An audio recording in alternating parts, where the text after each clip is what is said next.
প্রিয় কর্মচারী ভাই ও বোনেরা, আসসালামু আলাইকুম ওয়া রাহমাতুল্লাহ। আপনারা জানেন আমরা বিগত 17 বছর এই পে কমিশনের জন্য আন্দোলন সংগ্রামে আমরা সারা বাংলাদেশে শোষী বেড়াচ্ছি।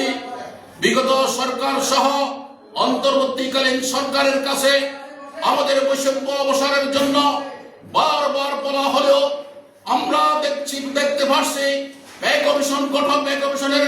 কমিশন গঠন হয়েছে, রিপোর্ট দেওয়া হয়েছে, কথা ছিল সাথে সাথে এই রিপোর্ট গেজেট আকারে প্রকাশ করা হবে।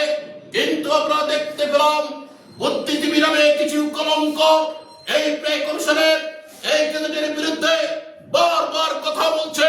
তাদেরকে সাবধান করে দিয়ে বলতে চাই, আমরা এই কয়েকদিনের মধ্যে নির্বাচনের পূর্বে যদি পে কমিশনের জিও আকারে ঘোষণা করা হয়, সারা বাংলাদেশে 22 লক্ষ শিক্ষক কর্মচারী আমরা টেকনাফ থেকে তেতুলিয়া পর্যন্ত আমরা আমরণ আন্দোলনে চলে যাব। আমাদের আজকে দাবি আদায় পরিষদের পক্ষ থেকে যে কর্মসূচি হয়েছে সেই কর্মসূচির শ্রুততায় প্রাথমিক শিক্ষা অধিদপ্তরের অবস্থান কর্মসূচি চলছে।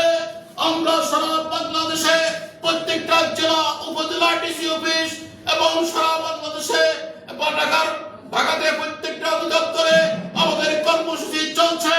এই কর্মসূচি অব্যাহত থাকবে যতক্ষণ পর্যন্ত না আমাদের এই পে কমিশনের রিপোর্ট জিও আকারে প্রকাশ করা হবে। কর্মচারীদের আন্দোলন চলবে, অব্যাহত থাকবে। প্রিয় ভাই ও বোনেরা, আপনাদের ভয় পাওয়ার কিছু নেই। প্রয়োজনে আমরা বহুদিন পরে